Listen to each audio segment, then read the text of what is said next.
holds my intro. Hold on, here we go. 777 Club, free mini tip.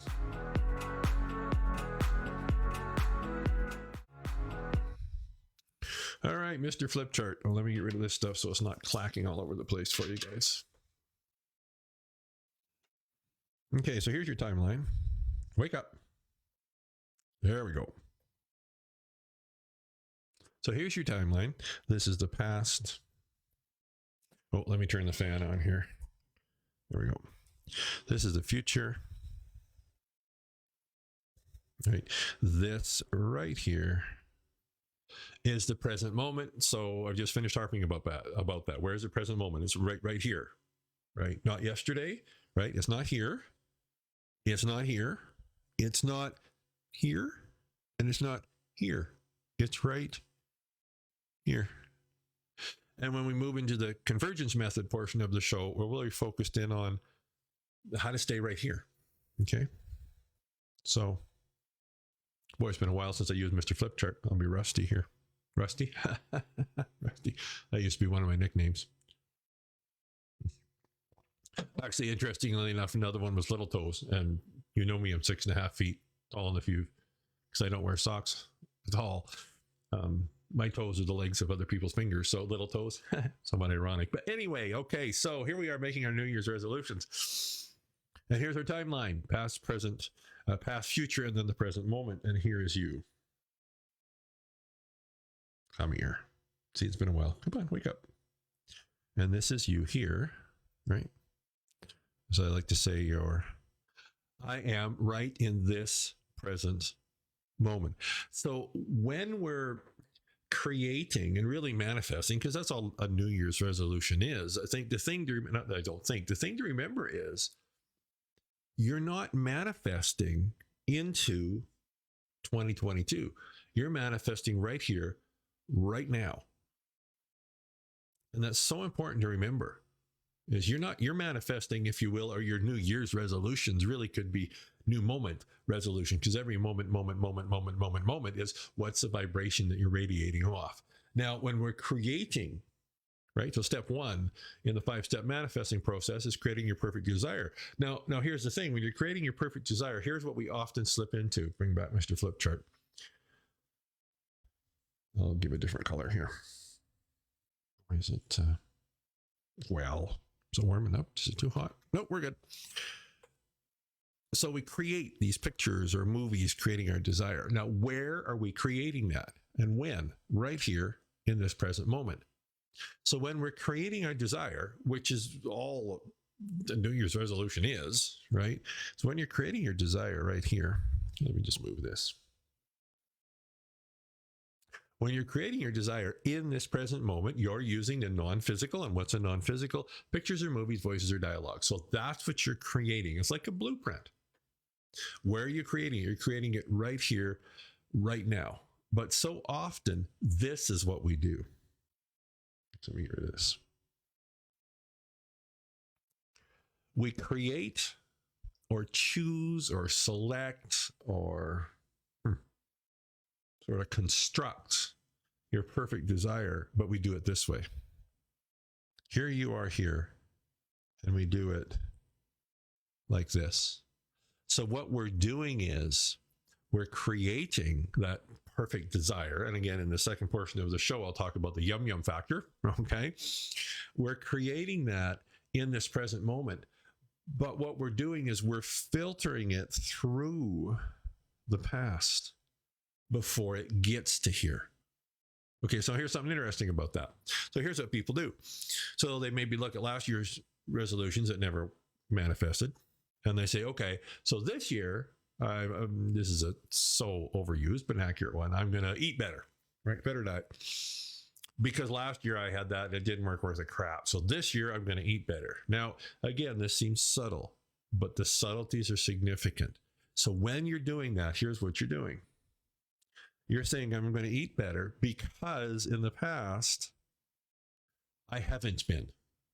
Now, again, it feels like it's a subtlety, but this is where the power is. You see, so often you're creating these desires, but you're creating them after you've filtered them through the past. Now, what does that do? Well, for our purposes here, a belief system or a truth or a rule, if you want to call it that, by definition, is made up of pasts.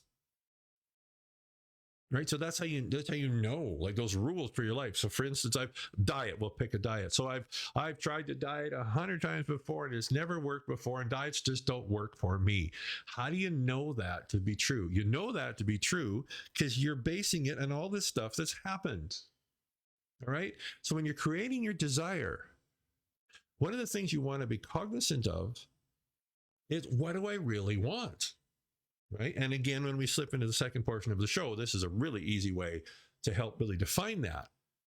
But be cognizant or aware of how many times you do a couple of things. You slip into the this has never worked, or this has always been, again, those rules, and now it's going to be different.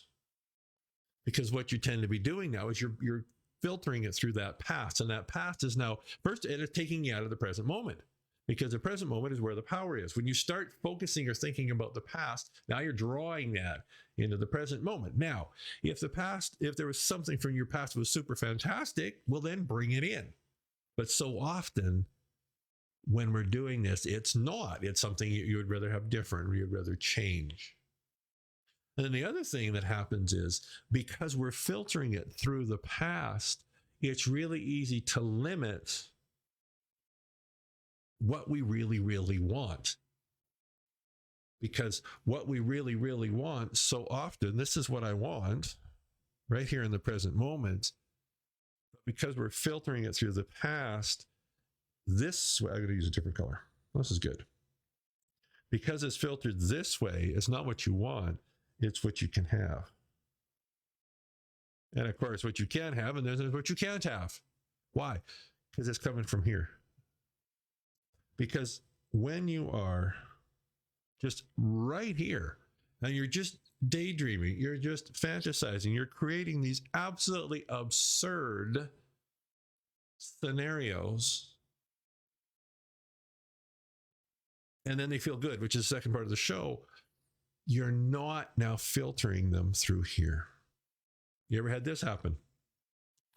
You're just, it might even happen without you thinking, right? You're just kind of playing out these scenarios. Oh, that's really nice. And then all of a sudden, something kicks in, and it's, and it's like, well, it's I can't have that. So, I mean, there's many ways we articulate it, but that's basically what we're saying is I can't have that. Because why? Because this is what the past is. But the past has no relevance in the present unless you choose to bring it there. So you basically have two options. You can either bring the past into the present, and by definition, when we're growing, expanding, evolving, you're expanding outside of the past, or you can bring the future. So you want to bring the future, and that's what we're doing, right? We're creating those pictures, those images that are creating the vibration that radiates out. That then, as that manifests, we see that as the future manifesting out for us. But again, so often, because we bring this into it, now essentially what we're doing is we're taking what we can have and just replicating it over here. Because that's what we've been conditioned. We've been conditioned to see this timeline as this solid line going from the past through the present into the future. Therefore, they got a lot of lines on here. Therefore, we've been taught that this determines this. And when you're manifesting, you want to break that cycle. How do you break that cycle? By introducing something right there. So it goes like this. I'll just do this quick. This is you, right? This is the past. This is the future, right?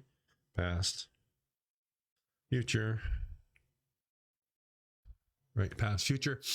And so because there's this timeline, the past tends to dictate the future.